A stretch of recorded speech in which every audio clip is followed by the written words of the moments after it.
ನಮಸ್ಕಾರ ಸ್ನೇಹಿತರೆ. ಗೃಹಲಕ್ಷ್ಮಿ ಯೋಜನೆಯ ಪ್ರತಿಯೊಂದು ಫಲಾನುಭವಿಗಳಿಗೆ ಕೊನೆಗೂ ಸರ್ಕಾರದಿಂದ ಹೊಸ ವರ್ಷದ ಪ್ರಯುಕ್ತ ಭರ್ಜರಿ ಗುಡ್ ನ್ಯೂಸ್ನ ಕೊಟ್ಟಿದೆ. ನಿಮ್ಮ ಬ್ಯಾಂಕ್ ಖಾತೆಗೆ 2,000 ಹಣ ಅಲ್ಲ, ಪೆಂಡಿಂಗ್ ಇರುವ 3 ತಿಂಗಳ 6,000 ಹಣನ ಸರ್ಕಾರದಿಂದ ಜಮಾ ಮಾಡ್ತಾ ಇದ್ದು, ಪ್ರತಿಯೊಂದು ಫಲಾನುಭವಿಗಳಿಗೆ ಸರ್ಕಾರ ಭರ್ಜರಿ ಗುಡ್ ನ್ಯೂಸ್ನ ಕೊಟ್ಟಿದೆ. ಹೌದು ಸ್ನೇಹಿತರೆ, ಈಗಾಗಲೇ ಸುಮಾರು 20-35 ಲಕ್ಷಕ್ಕಿಂತ ಅಧಿಕ ಫಲಾನುಭವಿಗಳಿಗೆ ಗೃಹಲಕ್ಷ್ಮಿ ಯೋಜನೆಯ ಹಣ ಜಮಾ ಆಗ್ತಾ ಇದೆ. ನಿಮ್ಮ ಬ್ಯಾಂಕ್ ಖಾತೆಗೂ ಕೂಡ ಸೆಪ್ಟೆಂಬರ್, ಅಕ್ಟೋಬರ್ ಮತ್ತು ನವೆಂಬರ್ ತಿಂಗಳ 3 ತಿಂಗಳ 6,000 ಹಣ ಜಮಾ ಆಗ್ತಾ ಇದೆ.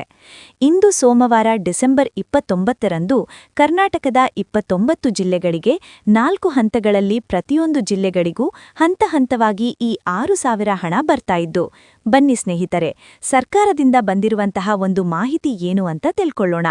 ಅದಕ್ಕಿಂತ ಮೊದಲು ವಿಡಿಯೋ ನೋಡ್ತಾ ಇರುವ ಪ್ರತಿಯೊಬ್ಬರತ್ರೂ ಕೂಡ ಒಂದು ಚಿಕ್ಕ ರಿಕ್ವೆಸ್ಟ್ ಇದೆ. ನೀವೇನಾದ್ರೂ ಇನ್ನೂ ಕೂಡ ನನ್ನ ಚಾನೆಲ್ನ ಸಬ್ಸ್ಕ್ರೈಬ್ ಮಾಡಿಲ್ಲ ಅಂದ್ರೆ ದಯವಿಟ್ಟು ಪ್ರತಿಯೊಬ್ಬರೂ ಚಾನೆಲ್ನ ಸಬ್ಸ್ಕ್ರೈಬ್ ಮಾಡ್ಕೊಳ್ಳಿ. ಹಾಗೆ ವಿಡಿಯೋಗೆ ಒಂದು ಲೈಕ್ನ ಕೊಡಿ. ನೋಡಿ ವೀಕ್ಷಕರೇ, ಸರ್ಕಾರ ಸೋಮವಾರದಿಂದ ಈ ಗೃಹಲಕ್ಷ್ಮಿ ಯೋಜನೆಯ 6,000 ಹಣನ ಸುಮಾರು 29 ಜಿಲ್ಲೆಗಳ ಪ್ರತಿಯೊಂದು ಮಹಿಳೆಯರಿಗೆ 4 ಹಂತಗಳಲ್ಲಿ ಪ್ರತಿಯೊಂದು ಜಿಲ್ಲೆಗಳನ್ನ ವಿಭಾಗ ಮಾಡಿ ಪ್ರತಿಯೊಂದು ಹಂತಗಳಲ್ಲಿ ಈ ಗೃಹಲಕ್ಷ್ಮಿ ಯೋಜನೆಯ 6,000 ಹಣನ ಜಮಾ ಮಾಡ್ತಾ ಇದೆ. ಫಲಾನುಭವಿಗಳಿಗೆ ಗೃಹಲಕ್ಷ್ಮಿ ಯೋಜನೆಯ ಈ 3 ತಿಂಗಳ 6,000 ಹಣ ಒಟ್ಟಿಗೆ ಜಮಾ ಆಗೋದಿಲ್ಲ. ಯಾಕಂದ್ರೆ ಈ 3 ತಿಂಗಳ 6,000 ಹಣ ನಿಮ್ಮ ಬ್ಯಾಂಕ್ ಖಾತೆಗೆ ಬರಬೇಕು ಅಂದ್ರೆ ಸುಮಾರು 7,000 ಕೋಟಿಗಿಂತ ಅಧಿಕ ದುಡ್ಡು ಸರ್ಕಾರಕ್ಕೆ ಬೇಕಾಗುತ್ತೆ. ಈ ಗೃಹಲಕ್ಷ್ಮಿ ಯೋಜನೆಯಲ್ಲೇ ಒಂದೇ ಸಲ ಇಷ್ಟು ದುಡ್ಡನ್ನ ಸರ್ಕಾರ ಖರ್ಚು ಮಾಡೋದಕ್ಕೆ ಆಗೋದಿಲ್ಲ. ಯಾಕಂದ್ರೆ ಉಳಿದಿರುವಂತಹ ಇನ್ನಿತರೆ ಹಲವು ಸೌಲಭ್ಯಗಳನ್ನ ಸರ್ಕಾರ ಕೊಡ್ತಾ ಇದ್ದು, ಬೇರೆ ಬೇರೆ ಒಂದು ಯೋಜನೆಗೆ ಕೂಡ ಈ ದುಡ್ಡು ಬೇಕಾಗುತ್ತೆ. ಅದೇ ಒಂದು ಕಾರಣಕ್ಕೆ ಒಟ್ಟಿಗೆ 3 ತಿಂಗಳ 6,000 ಹಣ ಬರೋದಿಲ್ಲ. ಬದಲಿಗೆ ನಿಮ್ಮ ಬ್ಯಾಂಕ್ ಖಾತೆಗೆ 2 ತಿಂಗಳ ಹಣ ಬರಬಹುದು. ಅಂದ್ರೆ ಗೃಹಲಕ್ಷ್ಮಿ ಯೋಜನೆಯ 24ನೇ ಕಂತು, 25ನೇ ಕಂತು, ಈ 2 ತಿಂಗಳ ಹಣ ಜಮಾ ಆದ ನಂತರ 26ನೇ ಕಂತಿನ ಹಣ ಕೂಡ ಜಮಾ ಆಗುತ್ತೆ. ಯಾಕಂದ್ರೆ ಸೆಪ್ಟೆಂಬರ್, ಅಕ್ಟೋಬರ್ ಮತ್ತು ನವೆಂಬರ್ ತಿಂಗಳ ಹಣ ಸರ್ಕಾರದಿಂದ ಇನ್ನೂ ಕೂಡ ಪೆಂಡಿಂಗ್ ಇದೆ. ನಿಮ್ಮ ಬ್ಯಾಂಕ್ ಖಾತೆಗೆ ಸರ್ಕಾರ ಈ ಬಾರಿ ಗೃಹಲಕ್ಷ್ಮಿ ಯೋಜನೆಯ 3 ತಿಂಗಳ 6,000 ಹಣನ ಹೊಸ ವರ್ಷದ ಪ್ರಯುಕ್ತವಾಗಿ ಖಂಡಿತವಾಗಿಯೂ ಜಮಾ ಮಾಡುತ್ತೆ. ಅದೇ ರೀತಿ ರೇಷನ್ ಕಾರ್ಡ್ ಹೊಂದಿರುವ ಪ್ರತಿಯೊಂದು ಕಾರ್ಡ್ದಾರರಿಗೂ ಕೂಡ ಸರ್ಕಾರ ಭರ್ಜರಿ ಗುಡ್ ನ್ಯೂಸ್ನ ಕೊಟ್ಟಿದೆ. ನೋಡಿ, ನಿಮ್ಮ ಒಂದು ಕಾರ್ಡಿಗೆ ಸರ್ಕಾರ ಇನ್ನು ಮುಂದೆ ವರ್ಷದ ಪ್ರಯುಕ್ತವಾಗಿ ಉಚಿತ ಅಕ್ಕಿ ಜೊತೆಗೆ 5 ರೀತಿಯ ಹೊಸ ಆಹಾರ ಪದಾರ್ಥಗಳನ್ನ ಉಚಿತವಾಗಿ ಕೊಡ್ತಾ ಇದ್ದು, ಈ ಒಂದು ಆಹಾರ ಪದಾರ್ಥಗಳನ್ನ ಇಂದ್ರಕೆ ಎನ್ನುವ ಒಂದು ಯೋಜನೆಯ ಅಡಿಯಲ್ಲಿ ಪ್ರತಿಯೊಂದು ಕಾರ್ಡ್ದಾರರಿಗೆ ಸರ್ಕಾರ ವಿತರಣೆ ಮಾಡ್ತಾ ಇದೆ. ಅಡುಗೆ ಎಣ್ಣೆ, ತೊಗರಿಬೇಳೆ, ಸಕ್ಕರೆ, ಅಡುಗೆ ಉಪ್ಪು ಮತ್ತು ರಾಗಿ, ಈ 5 ರೀತಿಯ ಆಹಾರ ಪದಾರ್ಥಗಳನ್ನ ಪ್ರತಿಯೊಂದು ಕಾರ್ಡ್ದಾರರಿಗೆ ಸರ್ಕಾರ ಈ ಜನವರಿ ತಿಂಗಳು ಅಥವಾ ಫೆಬ್ರವರಿ ತಿಂಗಳಿಂದ ಪ್ರತಿ ತಿಂಗಳು ನಿಮ್ಮ ಕಾರ್ಡಿಗೆ ವಿತರಣೆ ಮಾಡುತ್ತೆ. ಅದೇ ರೀತಿ ಸರ್ಕಾರದಿಂದ ಈ ಬಾರಿ ಗೃಹಲಕ್ಷ್ಮಿ ಯೋಜನೆಯ 3 ತಿಂಗಳ 6,000 ಹಣನ ನೀವು ಪಡ್ಕೋಬೇಕು ಅಂದ್ರೆ 5 ನಿಯಮಗಳನ್ನ ಕೂಡ ಜಾರಿಗೆ ತಂದಿದ್ದು, ಆ ನಿಯಮಗಳು ಏನು ಅಂತ ಕೂಡ ತಿಳಿಸ್ಕೊಡ್ತೀನಿ.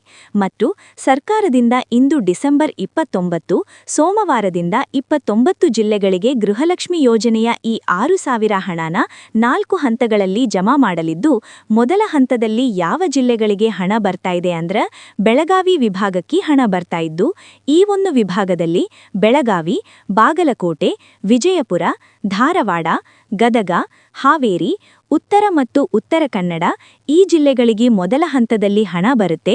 ಎರಡನೆಯ ಹಂತದಲ್ಲಿ ಬೆಂಗಳೂರು ವಿಭಾಗಕ್ಕೆ ಹಣ ಬರ್ತಾ ಇದ್ದು, ಬೆಂಗಳೂರು ನಗರ, ಬೆಂಗಳೂರು ಗ್ರಾಮಾಂತರ, ರಾಮನಗರ, ಚಿಕ್ಕಬಳ್ಳಾಪುರ, ಚಿತ್ರದುರ್ಗ, ದಾವಣಗೆರೆ, ಕೋಲಾರ, ಶಿವಮೊಗ್ಗ ಮತ್ತು ತುಮಕೂರು ಈ ಜಿಲ್ಲೆಗಳಿಗೆ ಎರಡನೆಯ ಹಂತದಲ್ಲಿ ಹಣ ಬರುತ್ತೆ.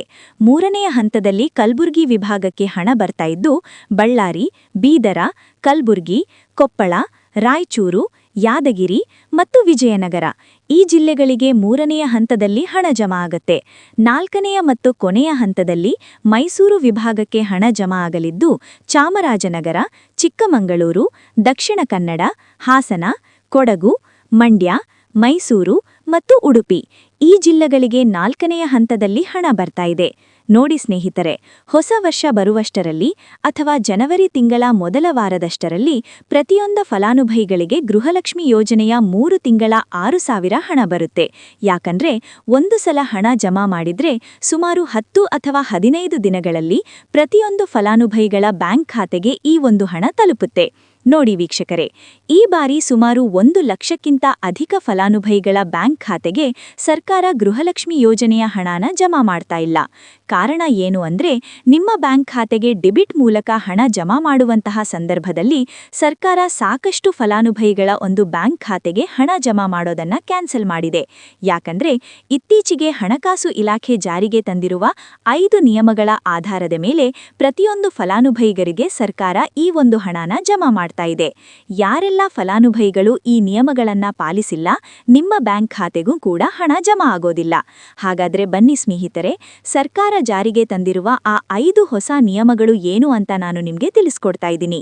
ನೋಡಿ ಸ್ನೇಹಿತರೆ, ಮೊದಲನೆಯ ಒಂದು ನಿಯಮ ಬಂದು, ಸಾಕಷ್ಟು ಫಲಾನುಭವಿಗಳು ಹೊಂದಿರುವಂತಹ ಒಂದು ರೇಷನ್ ಕಾರ್ಡ್ ಏನಿದೆ, ಆ ಒಂದು ರೇಷನ್ ಕಾರ್ಡ್ನ ಮನೆಯ ಸದಸ್ಯರ ಪ್ರತಿಯೊಬ್ಬರ ಒಂದು ಆಧಾರ್ ಕಾರ್ಡ್ನ ನಿಮ್ಮ ರೇಷನ್ ಕಾರ್ಡ್ಗೆ ಕಡ್ಡಾಯವಾಗಿ ಲಿಂಕ್ ಮಾಡಿಸಬೇಕು. ಅಂದ್ರೆ ಈ ಒಂದು ಲಿಂಕ್ ಮಾಡಿಸುವಂತಹ ಒಂದು ಪ್ರೊಸೀಜರ್ಗೆ ಸರ್ಕಾರ ಇ-KYC ಅಂತ ಕರೀತಾರೆ. ನಿಮ್ಮ ರೇಷನ್ ಕಾರ್ಡ್ಗೆ ಇನ್ನೂ ಸಹ ಇ-KYC ಆಗಿಲ್ಲ ಅಂದ್ರೆ ನಿಮ್ಮ ಬ್ಯಾಂಕ್ ಖಾತೆಗೆ ಸರ್ಕಾರ ಮುಂದಿನ ದಿನಗಳಲ್ಲಿ ಗೃಹಲಕ್ಷ್ಮಿ ಯೋಜನೆಯ ಹಣನ ಕ್ಯಾನ್ಸಲ್ ಮಾಡುತ್ತೆ.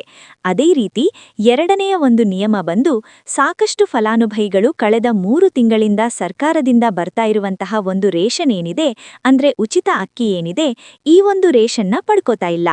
ಒಂದು ವೇಳೆ ಕಳೆದ 3 ತಿಂಗಳಿಂದ ನೀವು ರೇಷನ್ನ ಪಡ್ಕೊಂಡಿಲ್ಲ ಅಂದ್ರೆ ಸರ್ಕಾರ ನಿಮ್ಮ ಬಳಿ ಇರುವಂತಹ ಒಂದು ರೇಷನ್ ಕಾರ್ಡ್ನ ಕ್ಯಾನ್ಸಲ್ ಮಾಡುತ್ತೆ. ನಿಮ್ಮ ರೇಷನ್ ಕಾರ್ಡ್ನ ಸರ್ಕಾರ ಕ್ಯಾನ್ಸಲ್ ಮಾಡಿದ್ರೆ ನಿಮ್ಮ ಬ್ಯಾಂಕ್ ಖಾತೆಗೆ ಗೃಹಲಕ್ಷ್ಮಿ ಯೋಜನೆಯ ಹಣ ಇರಬಹುದು ಮತ್ತು ಸರ್ಕಾರದಿಂದ ಬರುವಂತಹ ಒಂದು ಸೌಲಭ್ಯಗಳನ್ನ ನೀವು ಕಳ್ಕೋಬೇಕಾಗುತ್ತೆ. ಅದೇ ರೀತಿ ಮೂರನೆಯ ಒಂದು ನಿಯಮ ಬಂದು, ನೋಡಿ ಸ್ನೇಹಿತರೆ, ನಿಮ್ಮ ಬಳಿ ಇರುವಂತಹ ಒಂದು ಆಧಾರ್ ಕಾರ್ಡ್ ಏನಿದೆ, ಆ ಒಂದು ಆಧಾರ್ ಕಾರ್ಡ್ನ ಕಳೆದ 15 ವರ್ಷಗಳಲ್ಲಿ ನೀವು ಯಾವುದೇ ರೀತಿಯ ಒಂದು ತಿದ್ದುಪಡಿನ ಮಾಡಿಸಿಲ್ಲ ಅಂದ್ರೆ ನಿಮ್ಮ ಬ್ಯಾಂಕ್ ಖಾತೆಗೆ ಸರ್ಕಾರ ಗೃಹಲಕ್ಷ್ಮಿ ಯೋಜನೆಯ ಹಣನ ಕ್ಯಾನ್ಸಲ್ ಮಾಡುತ್ತೆ. ಯಾಕಂದ್ರೆ ಸರ್ಕಾರದಿಂದ ಬಂದಿರುವಂತಹ ಒಂದು ಆದೇಶದ ಪ್ರಕಾರ ಪ್ರತಿಯೊಂದು ಫಲಾನುಭವಿಗಳು ಕಳೆದ 15 ವರ್ಷಗಳಲ್ಲಿ ಯಾವುದೇ ರೀತಿಯ ಒಂದು ತಿದ್ದುಪಡಿನ ನಿಮ್ಮ ಆಧಾರ್ ಕಾರ್ಡ್ಗೆ ನೀವು ಮಾಡಿಸಿಲ್ಲ ಅಂದ್ರೆ ಕಡ್ಡಾಯವಾಗಿ ಆದಷ್ಟು ಬೇಗ ನಿಮ್ಮ ಆಧಾರ್ ಕಾರ್ಡ್ಗೆ ತಿದ್ದುಪಡಿನ ಮಾಡಿಸಿ. ಅದೇ ರೀತಿ ನಾಲ್ಕನೆಯ ಒಂದು ನಿಯಮ ಬಂದು, ನಿಮ್ಮ ಕುಟುಂಬದ ಒಂದು ವಾರ್ಷಿಕ ಆದಾಯ 7 ಲಕ್ಷಕ್ಕಿಂತ ಕಡಿಮೆ ಇರಬೇಕು. ಒಂದು ವೇಳೆ ನಿಮ್ಮ ಕುಟುಂಬದ ವಾರ್ಷಿಕ ಆದಾಯ 7 ಲಕ್ಷಕ್ಕಿಂತ ಜಾಸ್ತಿ ಇದ್ದರೆ ನಿಮ್ಮ ಬ್ಯಾಂಕ್ ಖಾತೆಗೆ ಸರ್ಕಾರ ಗೃಹಲಕ್ಷ್ಮಿ ಯೋಜನೆಯ ಹಣನ ಕ್ಯಾನ್ಸಲ್ ಮಾಡುತ್ತೆ. ಅದೇ ರೀತಿ ಐದನೆಯ ಒಂದು ನಿಯಮ ಬಂದು, ನಿಮ್ಮ ಕುಟುಂಬದ ಸದಸ್ಯರು ಅಥವಾ ಗೃಹಲಕ್ಷ್ಮಿ ಯೋಜನೆಯ ಫಲಾನುಭವಿಗಳು ಯಾರೂ ಕೂಡ ಸರ್ಕಾರಿ ನೌಕರರಾಗಿ ಕಾರ್ಯನಿರ್ವಹಿಸ್ತಾ ಇರಬಾರ್ದು. ಒಂದು ವೇಳೆ ನಿಮ್ಮ ಕುಟುಂಬದಲ್ಲಿ ಯಾರೇ ಆಗಿದ್ರೂ ಸರ್ಕಾರಿ ನೌಕರರಾಗಿ ಕಾರ್ಯನಿರ್ವಹಿಸ್ತಾ ಇದ್ದರೆ ನಿಮ್ಮ ಬ್ಯಾಂಕ್ ಖಾತೆಗೆ ಗೃಹಲಕ್ಷ್ಮಿ ಯೋಜನೆಯ ಹಣ ಕ್ಯಾನ್ಸಲ್ ಆಗುತ್ತೆ. ಈ 5 ನಿಯಮಗಳ ಆಧಾರದ ಮೇಲೆ ಪ್ರತಿಯೊಂದು ಫಲಾನುಭವಿಗಳಿಗೆ ಸರ್ಕಾರ ಹಣ ಜಮಾ ಮಾಡ್ತಾ ಇದೆ. ಒಂದು ವೇಳೆ ನೀವು ಈ 5 ನಿಯಮಗಳನ್ನ ಪಾಲಿಸಿಲ್ಲ ಅಂದ್ರೆ ನೀವು ಕೂಡ ಗೃಹಲಕ್ಷ್ಮಿ ಯೋಜನೆಯ ಹಣದಿಂದ ವಂಚಿತರಾಗಬೇಕಾಗುತ್ತೆ. ನೋಡಿ ವೀಕ್ಷಕರೇ, ಇಂದು ಸೋಮವಾರ ಡಿಸೆಂಬರ್ 29 ಹಣ ಪ್ರತಿಯೊಂದು ಫಲಾನುಭವಿಗಳಿಗೆ ಗೃಹಲಕ್ಷ್ಮಿ ಯೋಜನೆಯ 3 ತಿಂಗಳ 6,000 ಹಣ ಬರುತ್ತೆ. ಒಂದು ವೇಳೆ 6,000 ಹಣ ಬಂದಿಲ್ಲ ಅಂದ್ರೂ ಕೂಡ ನಿಮ್ಮ ಬ್ಯಾಂಕ್ ಖಾತೆಗೆ ಖಂಡಿತವಾಗಿಯೂ 2,000 ಹಣ ಅಥವಾ 4,000 ಹಣ ಬಂದೇ ಬರುತ್ತೆ ಅಂತ ಹೇಳ್ತಾ, ಇದಿಷ್ಟು ಸರ್ಕಾರದಿಂದ ಬಂದಿರುವಂತಹ ಒಂದು ಮಾಹಿತಿಯಾಗಿದೆ. ನಾನು ಕೊಟ್ಟಿರುವಂತಹ ಮಾಹಿತಿ ನಿಮ್ಗೆ ಇಷ್ಟ ಆಗಿದ್ದಲ್ಲಿ ದಯವಿಟ್ಟು ಪ್ರತಿಯೊಬ್ಬರೂ ನನ್ನ ಚಾನೆಲ್ನ ಸಬ್ಸ್ಕ್ರೈಬ್ ಮಾಡ್ಕೊಳ್ಳಿ, ಹಾಗೆ ವಿಡಿಯೋಗೆ ಒಂದು ಲೈಕ್ನ ಕೊಡಿ. Thank you for watching.